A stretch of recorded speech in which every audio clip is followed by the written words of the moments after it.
प्रशांत पोखर, अजय और हितेश जो घटना के मेन सूत्रधार थे, जिन्होंने इस घटना का प्लान किया था। हमने 50-50 हज़ार के आरोपियों को हमने गिरफ्तार किया है। हमने चलती ट्रेन में जो मुलजिम भीख मांग रहे थे उनको हमने पहचाना और हमने उनके भीख मांगते हुए समय उनको उठाया है। इन्होंने भीख मांगने का प्लान किया कि हम भीख मांग के अपना गुजारा कर लेंगे, लेकिन झुंझुनू पुलिस और राजस्थान पुलिस के हम कब्जे में नहीं आएंगे।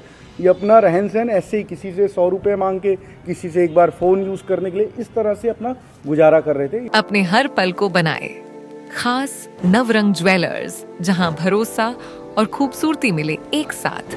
सोने चांदी का असली ठिकाना, 100 सालों से ज्यादा झुंझुनू का भरोसा। नवरंग ज्वेलर्स, BR टावर, मान नगर, रोडवेज बस स्टैंड के पास, झुंझुनू। 20 अक्टूबर को एक घटनाक्रम हुई थी। चौराहे के पास एक डेनिस नाम के व्यक्ति को पीटा गया था, जिसमें उसकी बाद में मृत्यु हो गई थी। उस मुकदमे में हमने काफ़ी गंभीरता से लिया था। शुरू में आपको पता है हमने 9 मुलजिम, इसमें जो मेन घटना के आरोपी थे उनको गिरफ्तार कर लिया गया था। उसमें अभी भी 6 मुलजिम जो हैं फरार चल रहे थे, जिनके विरुद्ध श्रीमान IG महोदय ने अभी 2 दिन पहले 50 हज़ार के इनाम घोषणा किया था। उसमें से 3 मुलजिम ऐसे थे जो घटना के सूत्रधार बोल सकते हैं। प्रशांत पोखर, अजय और हितेश जो घटना के मेन सूत्रधार थे, जिन्होंने इस घटना का प्लान किया था।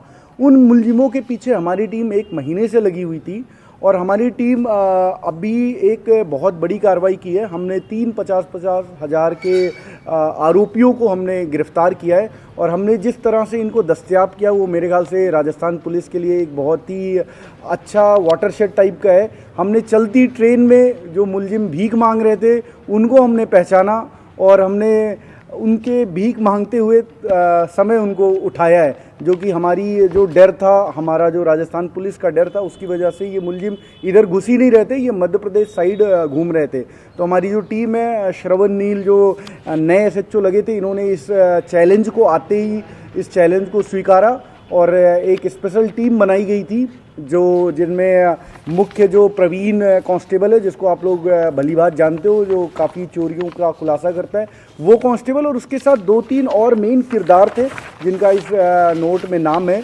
चैनाराम कांस्टेबल धनूरी से, रुपेंद्र ओला मलसीसर से, और कोतवाली झुंझुनू की जो टीम है, परवीन, वीरेंद्र, संदीप और अनिल, इनकी टीम ने श्रवण जी के नेतृत्व में और हमारी पूरी CO साहब और एडिशनल SP साहब, हम लोग दिन भर इसको मॉनिटर करते हुए इन टीमों को सफलता की तरफ ले गए। और इसमें सबसे जो खासियत ये है कि इनके जो सारे ठिकाने थे राजस्थान के, आपको जैसा ज्ञात हो, हमने इनको शरण देने वालों को भी अरेस्ट कर रखा था, जो इनको गाड़ी प्रोवाइड करते थे उनको गिरफ्तार कर लिया था, जो घर में अपने रुकवाते थे उनको गिरफ्तार कर लिया था। तो हमने इनके जितने भी कॉन्टैक्ट, जो आप B पार्टी बोलते हो CDR के, वो सब हमने ध्वस्त करके ब्लॉक कर दिया था। तो इनके पास कोई ठिकाना नहीं बचा था, इनके पास पैसे भी नहीं बचे थे। इन्होंने भीख मांगने का प्लान किया कि हम भीख मांग के अपना गुजारा कर लेंगे, लेकिन झुंझुनू पुलिस और राजस्थान पुलिस के हम कब्जे में नहीं आएंगे।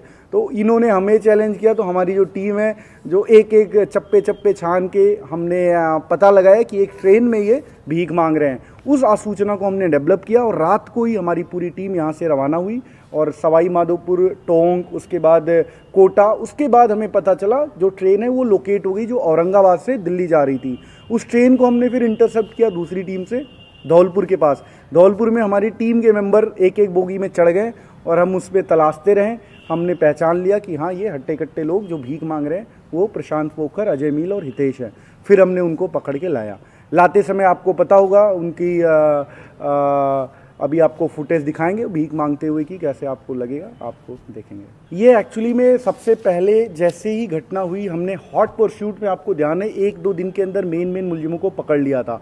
उसके बाद हम इनके जो जयपुर के ठिकाने हैं, जहाँ पे हमारे पास सूचना थी ये जयपुर गए हैं, उस ठिकानों को हमने पूरा घेराबंदी कर दिया। एक बड़ी कॉलोनी थी, उसको हमने घेर लिया। वहाँ से किसी तरह से निकले, इनको लग गया कि राजस्थान पुलिस और झुंझुनू जिले की पुलिस अब इनके पीछे पड़ी है, तो इन्होंने यहाँ से आउट हो गए। 1-2 बार और हमें मध्य प्रदेश में इनकी सूचना मिली थी 20 दिन पहले के अराउंड। वहाँ पे गए तो वहाँ कोई रेड लाइट एरिया वगैरह में भी ये गए थे ठिकाना काटते हुए। वहाँ पे भी मतलब कुछ इस तरह के गंदी और जगहों पे जाते थे ये। तो उसके बाद हमें ये पता था इधर तो नहीं आ रही है, तो हमने अपनी आसूचना ऐसी डेवलप की, टेक्निकल इंटेलिजेंस का भी उपयोग किया और ह्यूमन इंटेलिजेंस का भी उपयोग किया, दोनों का उपयोग करके हमने इनको पकड़ा। हमारे देखो पुलिस के बड़े सोर्सेज होते हैं, जो कि ऐसे सोर्सेज भी होते हैं जो पुलिस के लिए जान भी दे सकते हैं। तो हमारे ऐसे भी सोर्सेज हैं जिनसे हमें पता लग गया कि हाँ ये किस तरफ हो सकते हैं। उस तरह के सोर्सेज से हमने ये चीज़ें डेवलप की जो हम बता भी नहीं सकते आपको। आपस में कनेक्टिविटी, साथ में रहे ये तीनों। एक्चुअली में मुलजिमों के कई गुट बन गए हैं जो उनकी पुरानी दोस्ती के आधार पे बन गए। ये तीनों खास दोस्त हैं। ये तीनों जिस दिन घटना हुई उस दिन एक ही गाड़ी से यहाँ से भगे थे। घटना करने के बाद जो रोडासा क्या जगह है वहाँ पे छोड़ा था इनको, उसके बाद ये तीनों एक साथ ही भगे थे और ये तीनों परमानेंट साथ में रहे। और जो मेन दीपक और मनदीप है वो अभी अलग है, तो ये तीनों एक साथ थे, आपस में ही रहते थे। एक्चुअली में आपको अगर ध्यान हो, हमने अभी जो गाड़ी देने वाले और ठिकाने वाले जो इनको जयपुर में रुकवाए थे उनको गिरफ्तार कर लिया था। उसके बाद ऐसा माहौल झुंझुनू ज़िले में बन गया था कि इनके जो परिजन हैं, इनके जो क्लोज फ्रेंड्स हैं, वो भी इनसे बात नहीं कर रहे थे। उससे हमें भी काफ़ी चैलेंजेज आए क्योंकि हमें भी इंटेलिजेंस हमारा उससे कमज़ोर हो रहा था। बट वो डर इतना था कि इन्होंने यहाँ बात ही नहीं की। ये अपना रहन सहन ऐसे ही किसी से 100 रुपये मांग के, किसी से एक बार फ़ोन यूज़ करने के लिए, इस तरह से अपना गुजारा कर रहे थे। इनका कनेक्शन झुंझुनू ज़िले से बहुत ही कम था। बाकियों की स्थिति मैं उम्मीद करता हूँ हमारे CO और SHO साहब की जो नई टीम है वो इस पर भी लगी हुई है और अपना पूरा फोकस रहेगा। और मैं उम्मीद करता हूँ कि बहुत ही जल्द आ जाएंगे बाकी भी। मोस्टली समय ट्रेन में थे। ये आते थे जाते थे, आते थे जाते थे। कई बार मंदिर वगैरह में भी चले जाते थे जिससे कि वहाँ चंदा वगैरह अच्छा मिल जाता है, भीख अच्छी मिल जाती है, तो मंदिरों के सामने भी चले जाते थे। अभी हम थोड़ा और पूछताछ करेंगे। एक मुलजिम और